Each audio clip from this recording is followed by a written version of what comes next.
Good morning and welcome to the AM News. I am Wilson Omasho. Edo State Government and the Nigerian National Petroleum Corporation Limited have perfected arrangements to collaborate in the building of a 10,000 barrel per day condensate refinery. The refinery, expected to be completed within 24 and 26 months, will be located in Owedo and Orionwa local government areas. Government House correspondent Kingsley Uchebu reports. The proposed 10,000 barrels per day condensate refinery, once operational, is expected to produce approximately 20 truckloads of petrol and 10,000 truckloads of diesel to serve Edo State and other neighboring states. Governor Bolo received the delegation of the management team of the Nigerian National Petroleum Company Limited, led by the Executive Vice President for Downstream, Alhaji Mumuni Dagazia. During the courtesy visit, he described the investment as a reflection of President Bola Tinubu's renewed hope agenda, emphasizing that the refinery, when built, would create jobs, reduce poverty, and strengthen the state's industrial base. This investment is part of the renewed hope agenda of Mr. President, creating jobs. We are ready to support you. We are ready to give you our land. We are ready to give you CFO. Whenever you want it, we'll give it to you. Alhaji Mumuni Dagazia noted that the condensate refinery as a sustainable project aims not only at revenue generation, but also at job creation, industrial growth, and the overall development of Edo State. We came to reiterate our commitment, to say that we're here to partner with you. I know we have actually advanced a lot more. We had our first initial board meeting, another show of commitment to what we hope this project will deliver. The Chief Downstream Investment Officer at NNPC Limited, Mr. Ikedichi D. Kunwoke, assured that when completed, the refinery would position Edo State as a major energy and industrial hub in the South-South region. Management of NNPC has now designated the Oredo Condensate Refinery development as the flagship. Like I reported when I came here, we have a number of sites where we can also explore this, but the idea is prove the model with Oredo as you've been able to demonstrate it, on paper, and then once we're able to prove that model, then we can now proliferate. So Oredo holds a very special place as far as the condensate refinery program is concerned. Kingsley Uchebu, ITV News. Troops of the 4th Brigade Nigerian Army have arrested 13 suspected kidnappers and drug peddlers in the Edo North Senatorial District during a clearance operation codenamed Operation Igbo Dano 1. The operation, carried out in collaboration with the Nigerian Air Force, Edo State Police Command, the Nigerian Security and Civil Defense Corps, and the Edo State Security Corps, targeted suspected criminal hideouts in Osara Community, Esako West Local Government Area, as well as Auchi and Okbila communities. Crime correspondent Joladojo reports. According to a statement by the Assistant Director, Army Public Relations, Captain Kennedy Anyawu, the joint operation conducted on 4th of February 2026 led to the arrest of 8 suspects. They include 25-year-old Jamilu Mohammed, 33-year-old Kasim Abu, 31-year-old Brahimo Afiz, 36-year-old Suleiman Amiso, 25-year-old Lawan Umaru, 24-year-old Bawa Awal, 40-year-old Musa Umaru, and 50-year-old Amodu Atai. Items recovered includes an English-made pump-action gun, a locally fabricated pistol, 4 live cartridges, cutlasses, a POS machine, a Nikon camera, mobile phones, codeine syrup, Indian hemp, whaling scales, other illicit substances, and the sum of 87,550 naira in cash. In a related forest clearance operation at Avile, 5 additional suspects, namely 37-year-old Isiaka Abubakar, 25-year-old Muhammad Abubakar, 24-year-old Yusuf Abubakar, 20-year-old Mohammed Samu, and 30-year-old Isiaka Ibrahim were apprehended. Recovered items also include 2 motorcycles, 2 mobile phones, and a power bank. All suspects and recovered items have been handed over to the Edo State Police Command for further investigation and prosecution. Commander of the 4th Brigade, Brigadier General Ahmed Balogun, commended the effective collaboration among the security agencies and warned that Edo State will no longer be a safe haven for kidnappers, terrorists, or other criminal elements. He reaffirmed the brigade's commitment to protecting lives and property. Jola Dilju, ITV News. Edo State Police Command, leading a joint security operation, has arrested 6 suspected kidnappers during a night raid deep inside the Agbede Forest in Isako West local government area, Edo State. The operation, carried out in the early hours of 3rd of February 2026, involved personnel of the Nigerian Police Force, Nigerian Army, Nigerian Security and Civil Defense Corps, Edo State Security Corps, and local hunters.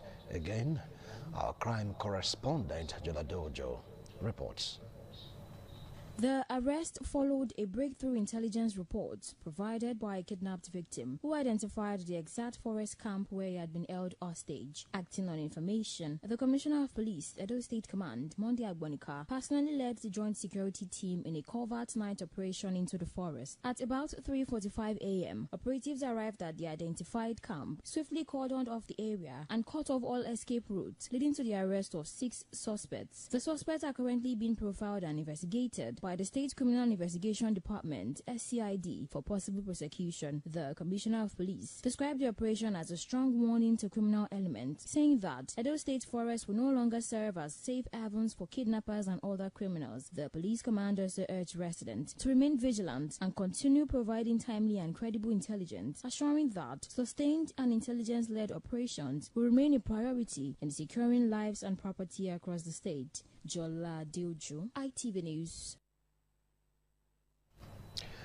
Niger State is being said to have recorded a sharp rise in breast, cervical, and prostate cancer cases as the world marks Cancer Day. Niger State Commissioner for Health, Dr. Murtala Mohammed Bagana, revealed that the state cases of cancer is solidly rising from 59 in 2016 to 102 in 2022. Kaduna correspondent Umar Mohammed has details. According to the Commissioner, although Niger State is yet to establish a population-based cancer registry, available facility data presents a worrying trend. He noted that the rise in cases is driven largely by low public awareness, limited screening centers, cultural barriers, and poor health-seeking behavior. In Niger State, facility-based data shows an increase in cancer cases from 59 in 2016 to 102 in 2022. According to Dr. Bagana, low awareness, limited screening points, poor health-seeking behavior remain major contributors. He emphasized that the state government's response is not mere rhetoric, explaining that the new Niger Health agenda of Governor Muhammad Umar Bago is reforming the health system to prioritize prevention, early diagnosis, treatment, and stronger service delivery across primary, secondary, and tertiary health care levels. Dr. Bagana further explained that since 2022, the state government has scaled up cervical cancer and HPV prevention services across Chanchaga, Paikuru, Suleja, Boso, Baku, Borgu, Kontagora, Lapai, and Mokwa local government areas. He stated that over 2,000 women have been screened, more than 300 treated using the screen and treat approach. He also disclosed that about 444,659 girls aged between 9 to 14 years have been vaccinated against the human papilloma virus, HPV, across the state. From Mina, Niger State capital, Umar Mohammed, ITV News. In continuation of efforts to protect Nigerians' maritime waterways in line with the directive of the Chief of Naval Staff, Vice Admiral Idris Abbas, the Nigerian Navy ship NNS Delta has a new commander. Commodore Tasiu Mohammed has assumed command of the unit with a mandate to sustain the fight against illegal activities such as oil theft and to safeguard the integrity of the nation's maritime domain. Warri correspondent Benga Ahmed has details. At a brief handing over ceremony held at the headquarters of the Nigerian Navy ship NNS Delta in Warri, the new commander, Commodore Shehu Tasiu Mohammed, said he will sustain the mandate given by the Chief of Naval Staff, Vice Admiral Idris Abbas, to protect the maritime waterways from all forms of illegal activities, particularly oil theft. Commodore Tassim Mohammed added that he will continue from where his predecessor stopped and warned criminals operating within the maritime domain to desist from all acts of crime and criminality. The CNS directive has not changed. The national objective has not changed. So I'm here to improve on what my predecessor has done, bring in new tactics, new ways of achieving things. Where I have discussed with him, he has given me some advice. He has told me the things he has done, and then from our discussion, we have charted a better way to achieve set objectives. There are other institutions, organizations that are also given some responsibilities of securing our national assets. Commodore Tassim Mohammed took over command from Commodore Abdulaziz Subir, who served the command for 1 year. The change of guard is a routine operational procedure of the Nigerian Navy. From Warri, Benga Ahmed, ITV News. The Edo State Police Command has confirmed an incident of malicious damage and thuggery at the African Democratic Party State Secretariat in Benin City. The incident occurred on February 4, 2026, following a distress call received by the police control room in Benin, reporting that suspected hoodlums had invaded the party's premises and were destroying properties. Police operatives were immediately mobilized to the scene to restore normalcy. Preliminary assessment reviewed damage to party's flag and 2 shattered windows within the premises. Security has since been deployed to the area to prevent further attacks, while investigations are ongoing to identify and apprehend those responsible. The command appreciates the prompt report made to the control room, which helped to avert further damage. Members of the public are encouraged to report distress situation through the police emergency lines. The command also warns that individuals involved in such acts of vandalism will be arrested and prosecuted in accordance with the law.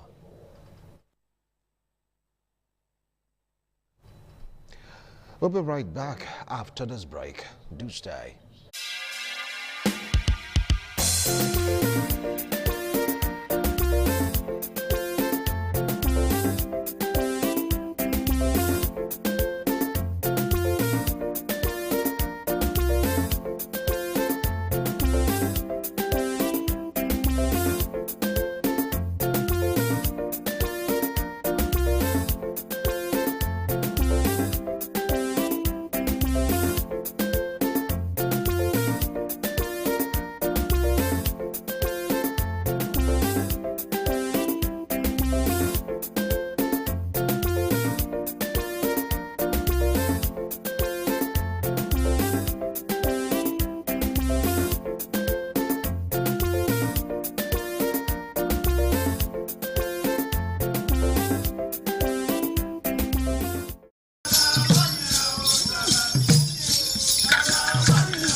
Some days, there comes the Ugemobo Festival, which the Oba celebrates outside the palace gate. A pavilion is built of red cloth where rites are performed to drive away all evil spirits still unsatisfied by the year's sacrifices. The Ugemobo Festival is to commemorate an event in Benin history which dates back to 1504 AD.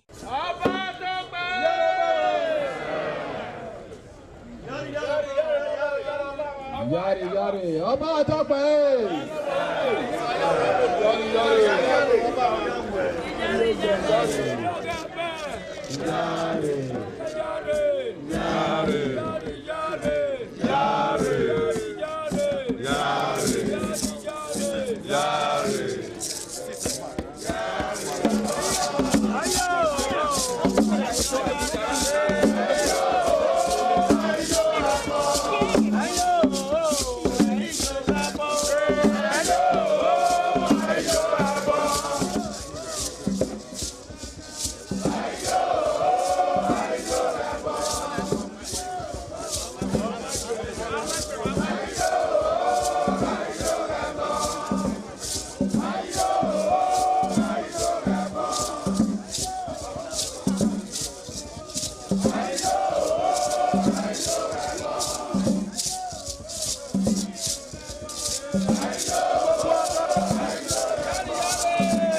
Council, Honorable Gabriel Duseri, has visited traders at Ugbo Market following complaints of illegal revenue collection by individuals posing as council officials. During his visit, Honorable Duseri announced the immediate suspension of all revenue collection activities in the market, except approved fees for environmental sanitation, waste management and security. Patience Osaogiwa reports. Traders at Ugbo Market expressed relief as the acting chairman, Honorable Gabriel Duseri, explained that the suspension followed reports of extortion and the imposition of multiple levies by unauthorized persons. He said the council, in alliance with the Edo State government, is restructuring its revenue system to eliminate double taxation and ease the financial burden on traders. He warned market coordinators, particularly the EAKs, to desist from illegal collection, stressing that anyone found culpable will be arrested and prosecuted. We are going to issue them a letter, all of them.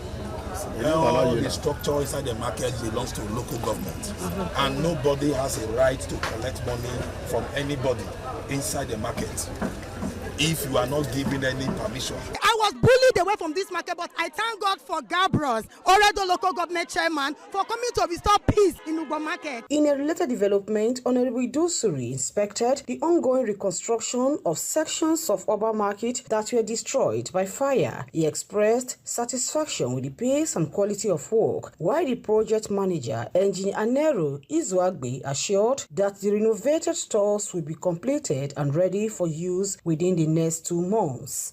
We are going to provide solution on how we are going to reshuffle the shops to all the traders.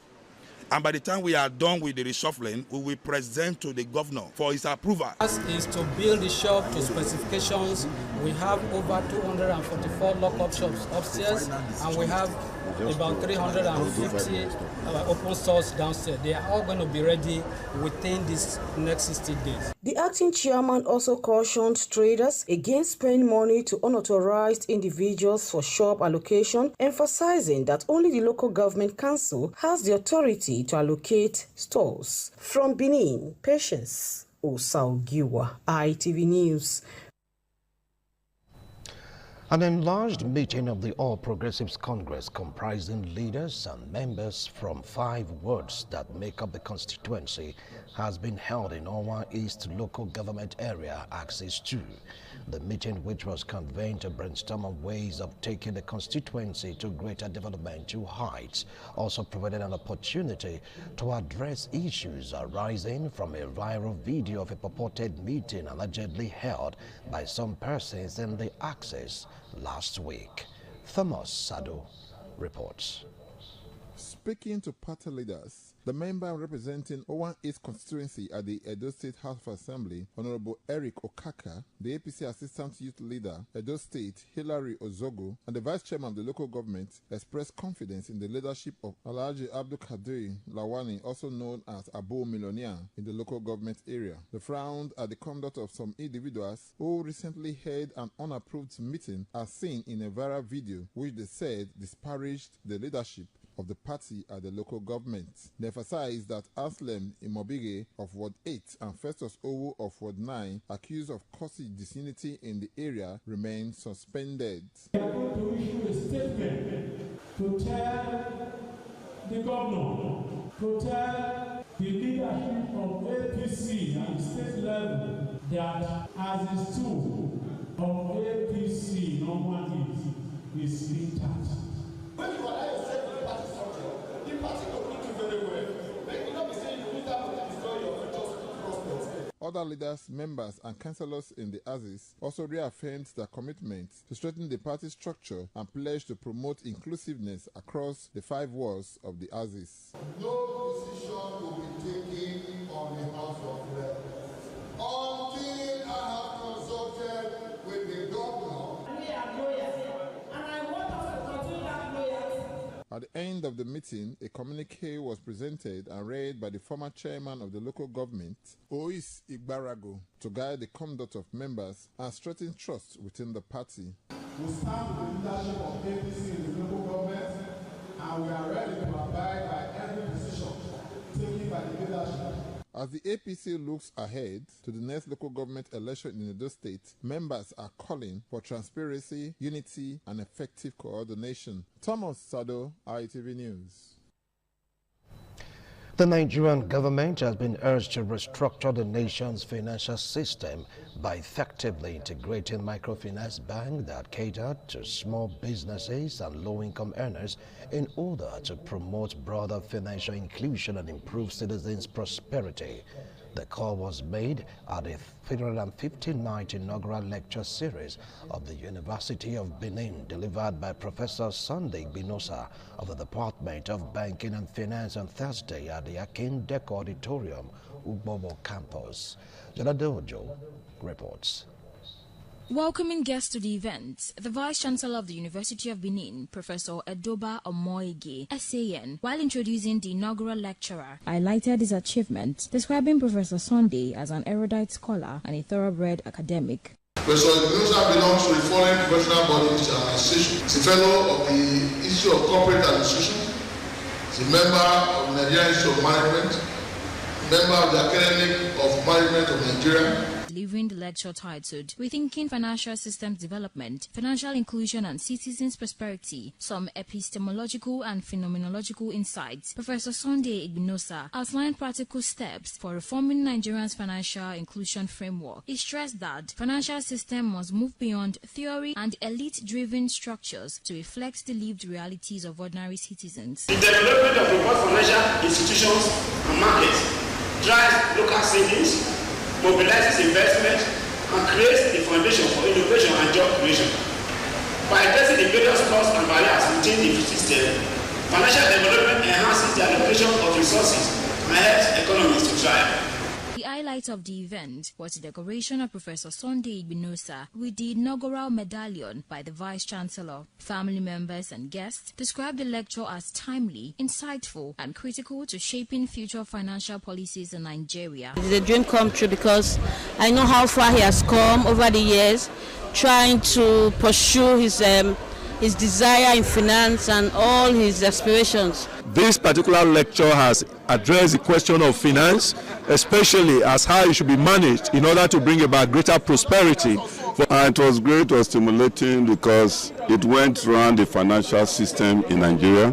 The topic was well apt and well discussed. We thank God for having this day come to pass. From Benin, Jola Deojo, ITV News.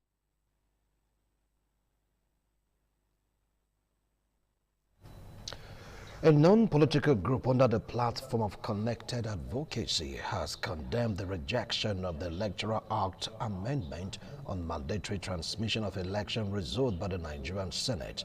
At a press conference in Benin City on Friday, the group, a South-South partner on the Youth Electoral Reform Project, Niger, described the decision as a setback to transparency and accountability in Nigeria's electoral process. Donald Eyimiye reports. Connected Advocacy, a South-South partner on the Youth Electoral Reform Project, YEP Niger, has expressed strong disappointment over the Senate's rejection of the Electoral Act amendment on the mandatory transmission of election results. The group noted that the amendment already passed by the House of Representatives in December 2025 would have strengthened public confidence in elections. Executive Director of Connected Advocacy, Mr. Israel Oreka, recalled how past elections were marred by result manipulation, delay, and inconsistencies, saying that transmission remains critical to credible polls. Got here following the widespread dissatisfaction with the process of the 2023 general elections, where INEC failed to electronically transmit presidential election results in real time as they were partially empowered to do by the 2022 Electoral Act, and more specifically by their guidelines. Other speakers also outlined the mission of Connected Advocacy and YEP, which focuses on youth participation, electoral reforms, and safeguarding Nigeria's democratic process. Is a youth-led civic organization committed to advancing inclusive governance, transparency, and youth participation in public decision-making across Nigeria. Wide survey conducted by the Youth-led Electoral Reform Advocacy Consortium showed that 57% of the 4,324 respondents said they were not satisfied with the process of the 2023 general elections. The Senate has refused to accept a strict amendment that would compel presiding officers to upload results to the IREF portal in real time. Instead, it kept a broader provision that allows electronic transmissions as prescribed by INEC after results are counted and announced at polling units. From Benin, Donald Ehiminyen, ITV News. The Edo State Security Corps has arrested 28-year-old Kudos Latif, a member of three-man gang responsible for pickpocketing across Benin City. The suspect from Ife Lodo local government area, Kwara State, was apprehended during Oluku Road and found in possession of stolen mobile phones and offensive weapons. Our crime correspondent, Jolado Ojo, reports. For some time, a three-man theft gang, known to operate in a red-colored minibus, had terrorized residents in and around the Oluku-Isio axis. However, luck ran out on one of them, Kudus Latif, who was arrested on 4th of February 2026. Security operatives on routine patrol along the Oluku-Isio axis intercepted and apprehended Kudus for his involvement in pickpocketing and unlawful possession of offensive weapons. A search of the suspects led to the recovery of 3 mobile phones suspected to have been stolen and 2 machetes allegedly used to facilitate criminal activities. During interrogation, Kudus revealed that he is part of a 3-man gang, identifying his accomplices as Festus and Lucky. The gang allegedly targets unsuspecting members of the public across Benin City. What got me here normally, I'm a picking pocket. You are what? Normally, I pickpocket. You pickpocket? Yes, normally I pickpocket, but I just started work. Going to like 7 months now. There are 3 in number. So when you see that happen, 2 of my guys, they run. We have only picked just 3 phones. And the pick 2 hours only pick Sio. We not pick one. Sio? Yes, we not pick one at Sapele Road. Where in Sapele Road? This Sapele Road here. Where in Sapele Road did you pick it? Sapele Road is this road here. Along the road? Along the road at Santana Market. Okay. It just I only pick only pocket, but I don't understand this knife and this cutlass. You pick this pocket? It's the only pocket that I pick, but I'm not using cutlass, I'm not using knife. The Corps said the suspect has been transferred to the State Police Headquarters Anti-Kidnapping Unit, along with the recovered items, for further interrogation and investigation. Authorities also assured that efforts are ongoing to identify and apprehend the remaining members of the gang. From Benin, Jola Deojo, ITV News. And that's it on the AM News. Thanks a lot for watching. Good morning.